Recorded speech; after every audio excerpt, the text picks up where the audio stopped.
thank you so much, Ihssane, for joining us today from Morocco. And I appreciate the time that you're giving us. Today, we are going to talk about climate crisis. And you know that in Pakistan, we are going through it. We have had floods, extremely extraordinary flood, which was driven by climate change. And that has wreaked havoc in Pakistan. More than 30% of Pakistan was underwater. We have lost thousands of lives and hundreds of thousands of animal livestock. We have lost our crops. Millions of people in Pakistan had to be displaced. They don't have any shelter. And that is all because of climate change. And today, when we are talking to you as an international development professional and president of FOEJA, Young Leader of 2021, honorary board member and advisor, incubators and associations, IEP Paris. And so I think you are the person whom I should ask the first question. How do you work with climate affected people?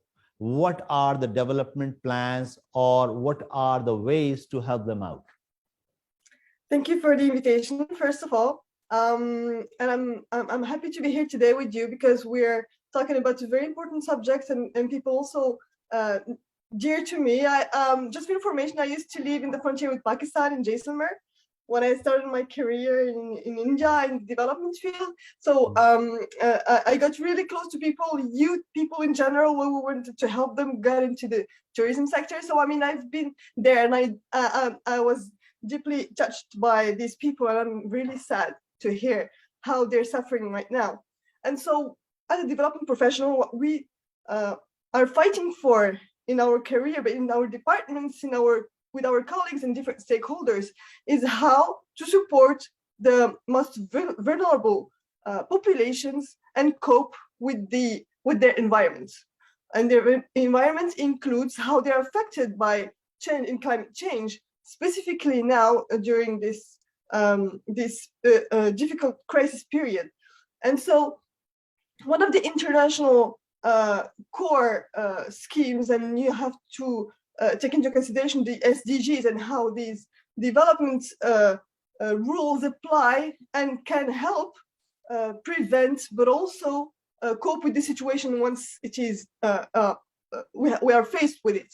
So basically, what we encourage is to help this population in their displacement, first of all, to be out of the situation of the crisis place, and then help them with the support they could need, be it psychological, be it financial, be it technical, and how we could help them cope with the issue.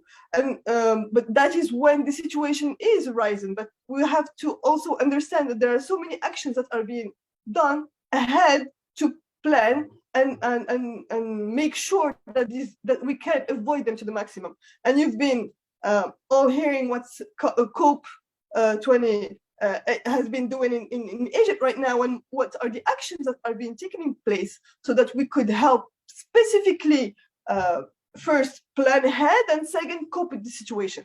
So like when you talked about COP27, our Prime Minister was there as well, and he talked about climate justice. And he said that we are very vulnerable, and the situation because of this climate crisis is beyond our resources. We cannot manage it on our own. We need help of global north to support us at this time. So do you think that countries which are affected by climate change will be able to get climate justice? Well, first of all, climate justice it has two words in it: climate and justice. Justice is very important and needs to be done by supporting each other, and countries getting together to fight injustice, be it through gender, be it through climate, be it on other undiscriminated populations. So this is very important to cope with supporting each other. International institutions are here to make sure that countries come together to decide together on actions to be taken in order to cope with these particular situations and help countries who are most touched and hurt in the difficult times. So this is why we all come together in these types of events like COP27, because it's important to not only see the situation of one particular country, but also see how we together can make a bigger change and think outside of each company, each culture or each environmental situation, but together make sure that we impact the largest population. And also some countries do not have the same issues to be faced on the same time, so not the same time frame, not the same scope. So this is why supporting each other is very important, and this is why these get together events, important international structures and international cooperation is very important in these specific times. So for instance, like COP27 has announced that they have passed the resolution that they will help climate change affected people who are, or the countries which are affected by climate change. This is their principal decision, but still we do not have any kind of understanding who is going to pay for it, which countries are going to pay for it. Is it only going to be USA, not a global north, or would that also include emerging economies like China and India? So right now, we do have a resolution to help climate affected people and countries, yet there is no timeline when we are going to get the help. And if you can imagine people displaced from their place, having no food, no shelter, no medicine, no clean water. And if you tell them that you are hungry, but you will have to wait for maybe 3 more months. So the urgency is so important, so significant right now. So where do you think the world is going towards it? All these international institutions, how would they ensure that those who have gained from manufacturing, from industrialization, and they have produced these carbon emissions that is affecting countries like developing countries like mine, Pakistan, which does not have that kind of carbon imprint. We only have less than 1% carbon emission globally.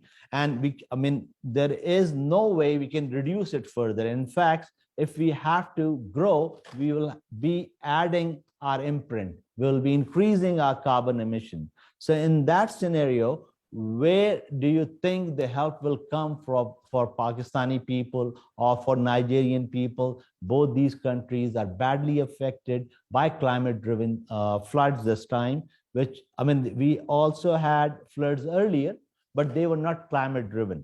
This time, it was because of the climate. Well, what I can say about crisis is what we've seen, what we've noticed in crisis situations and in terms of urgency is not only having to get the support from international cooperation, international support mechanisms who might take time, but what is important is how we support each other on the ground. And this is where we can see a lot of support mechanisms, we can see a lot of NGOs, we can see a lot of institutions. And that's why it's very important to develop the stakeholder locally and make sure that people are there to support each other. The mechanisms put in place already, in terms of urgency, being able to be deployed quickly.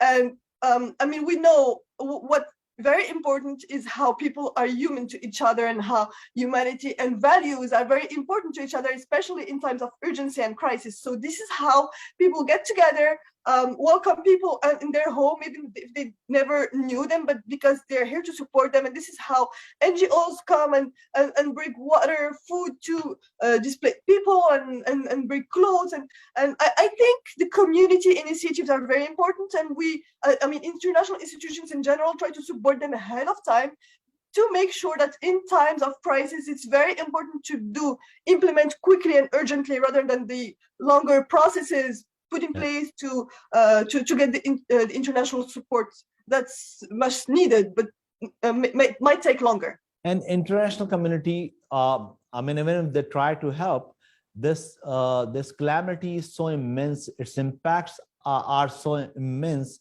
that it seems very hard for them to help out these individual countries, these countries like Pakistan and Nigeria for now.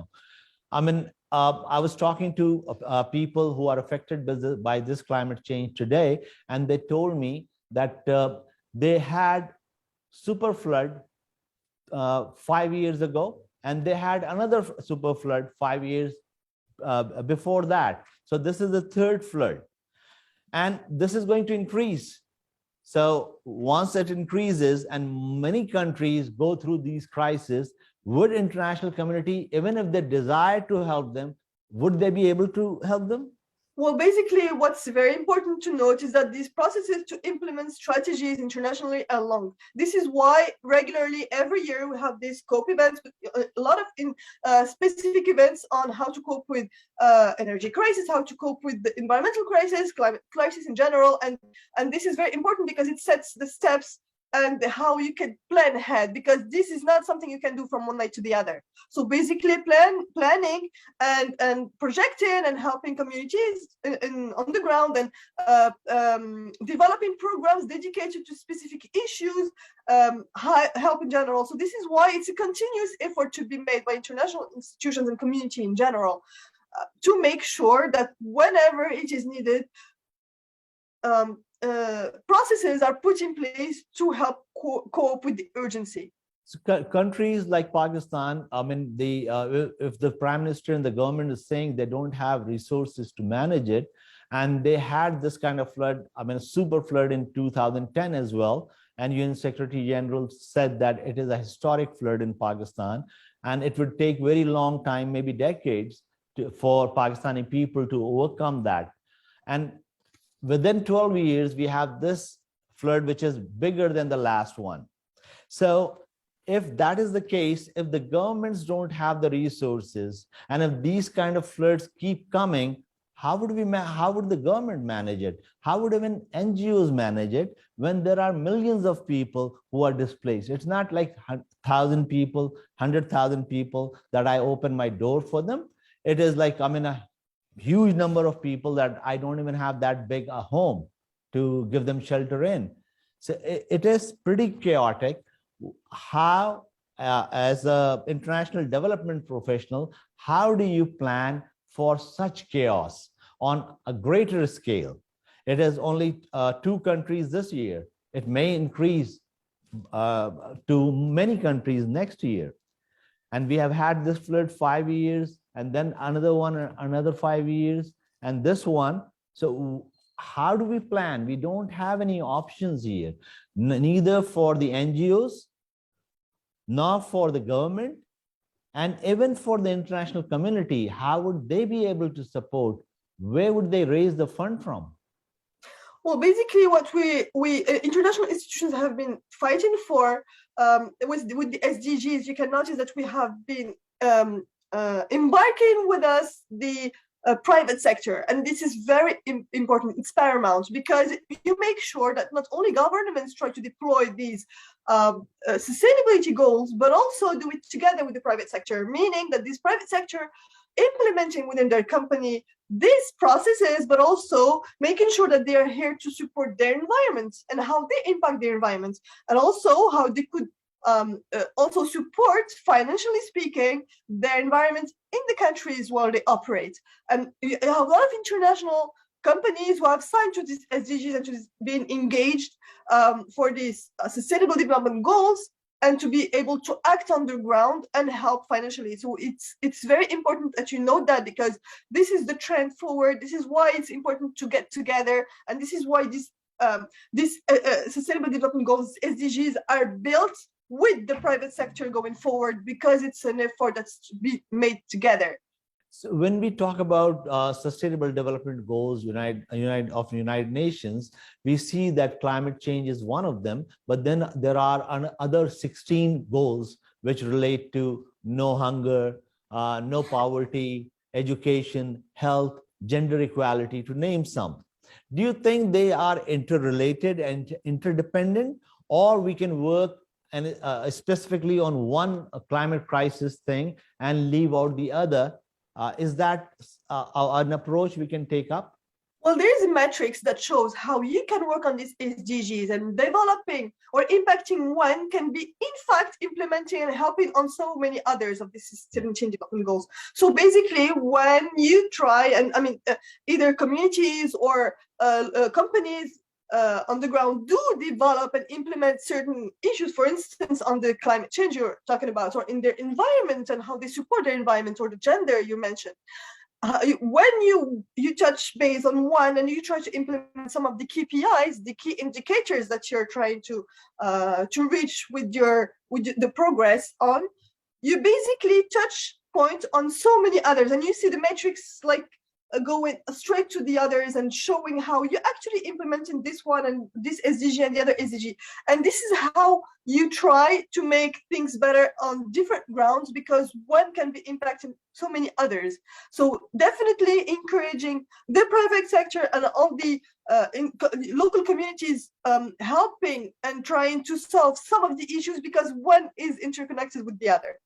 Because recently there was this report that Greenpeace movement said that we have to focus on climate crisis, and for that, to focus on it, we have to maybe ignore a little bit of human rights issues or poverty issues that are coming up. Because if we do not focus on climate crisis, then it would be chaotic for everyone. So that is what their report was, that they were in when COP27 was happening in Egypt, and Egypt had some human rights issues. Greenpeace movement said that we are not going to talk about those human rights issues right now because we are focused on climate change. And that's why I ask you, can you divorce these issues, the climate change, from gender issue, for instance, or from no poverty or no hunger? Is it something that we can do?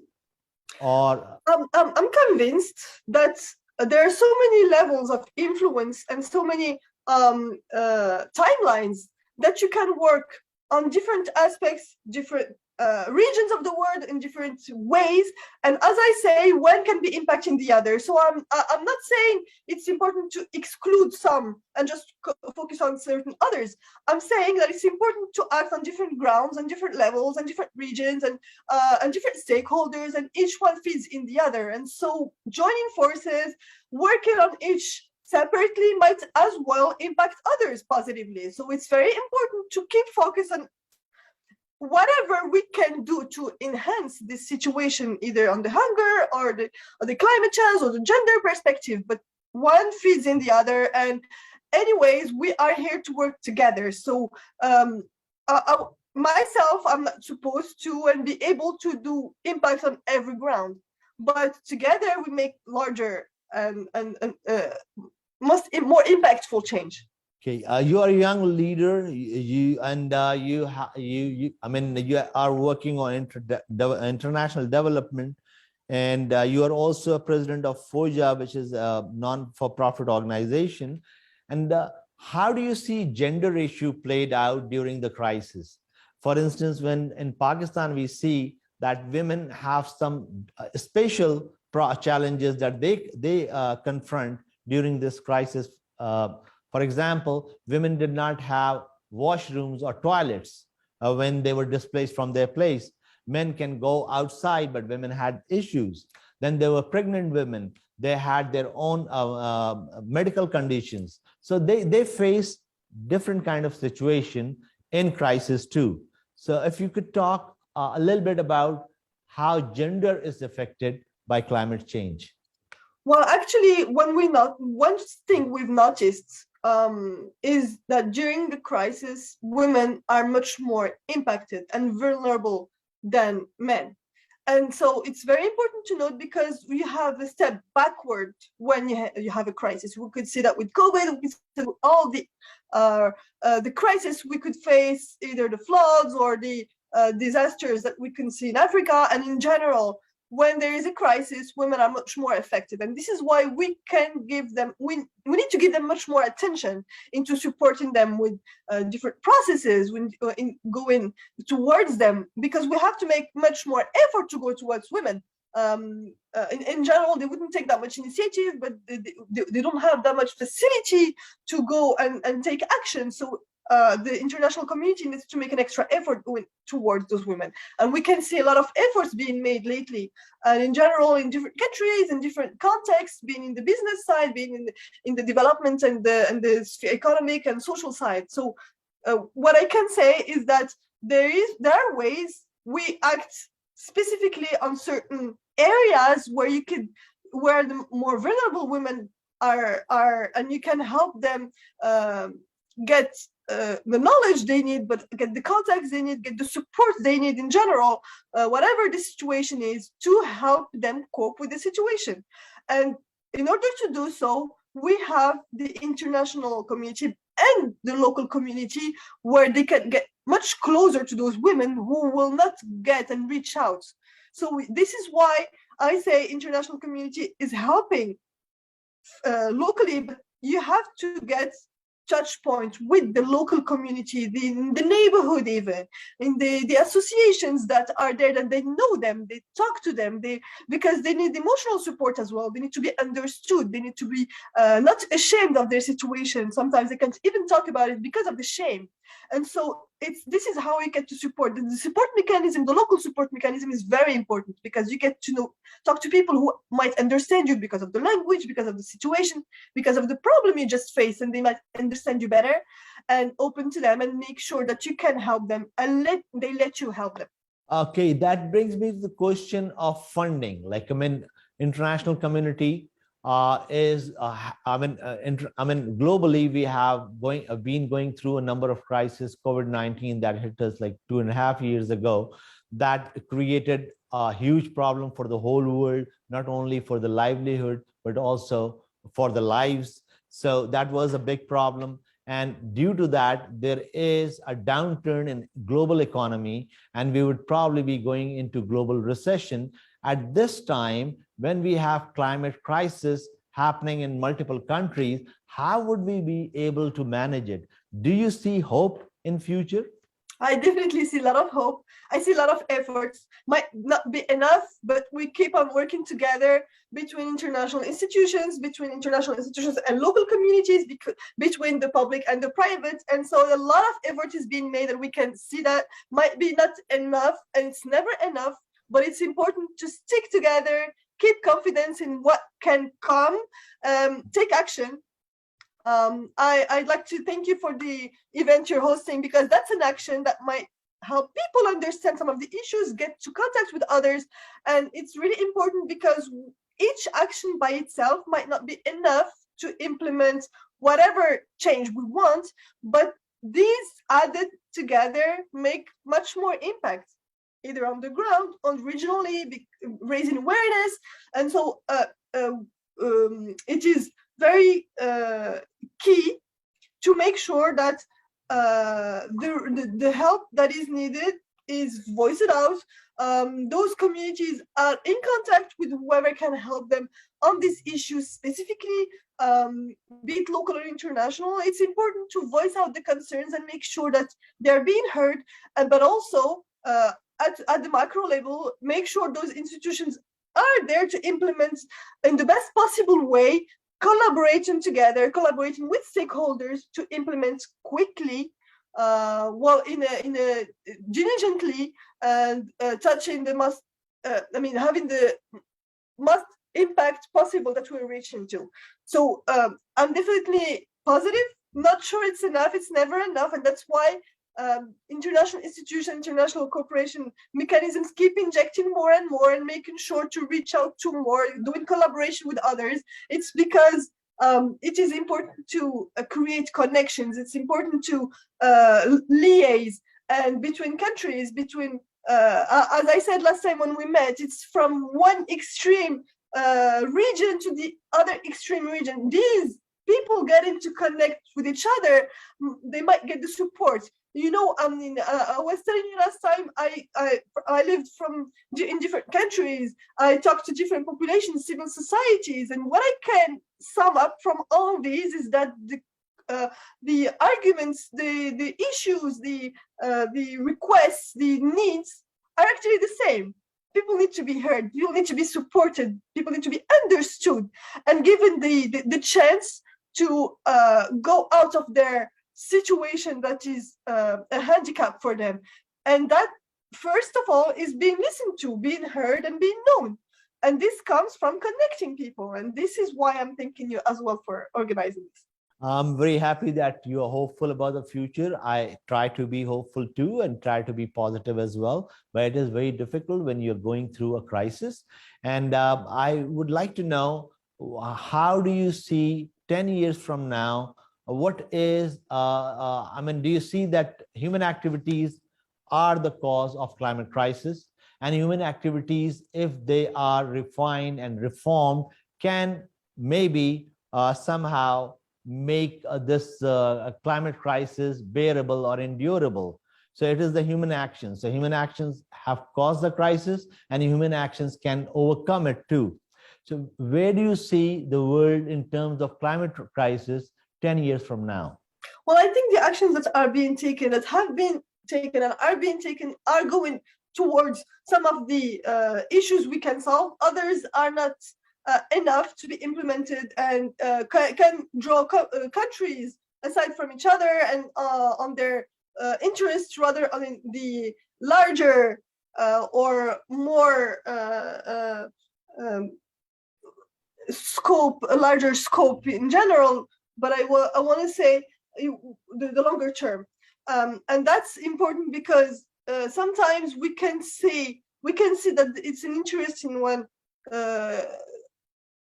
culture, one company, one environment to implement something, but if it's affecting negatively the others, the other environment, be in the other countries, be in other regions, be in other species, at the end, it's not worth it. And this is why the SDGs are here to implement, because we have to see the longer term perspective and how an action can be seen positive for you, but impacting negatively others. And this is how there are a lot of international institutions implementing processes, certifications, standards to be put in place to make sure that we do respect all these criteria and we implement them within certain specific areas. Like companies, for instance, they're adopting some GRI standards, and how you can implement those standards, making sure that what you're doing is actually not only beneficial for you as a company surviving, but also impacting positively the environment,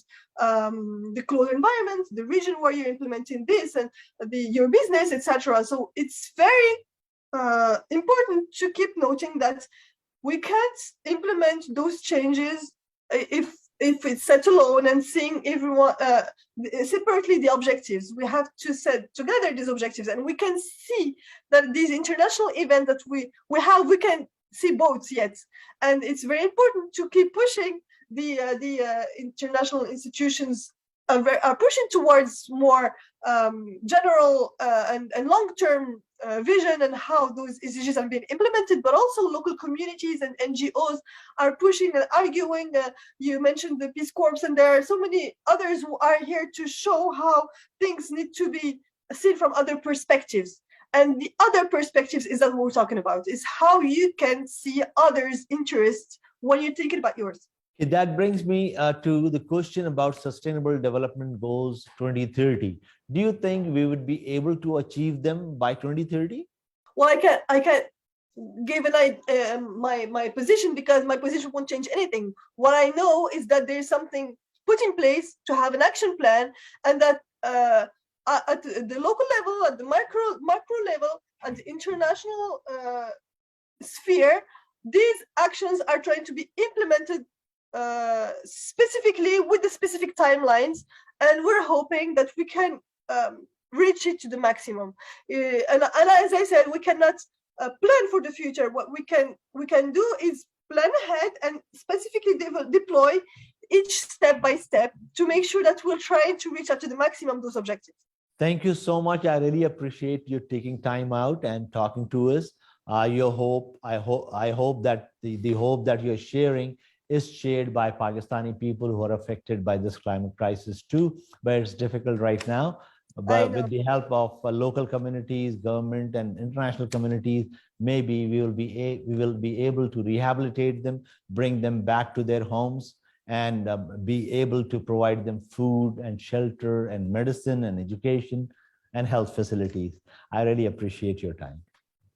Thank you, and I'm really sad to see how they're impacted, and it's very important to keep hope, because hope is what saves us after all, emotionally speaking, because if you cannot take any action, what is kept for you is your positive energy. So this is something it needs to be kept in mind. Being positive is always better than being negative, no matter what the situation is. And I wish really a lot of luck, a lot of patience, a lot of hope to be kept there in these difficult times, because we need it a lot. Absolutely. Thank you. Appreciate Thank you. it.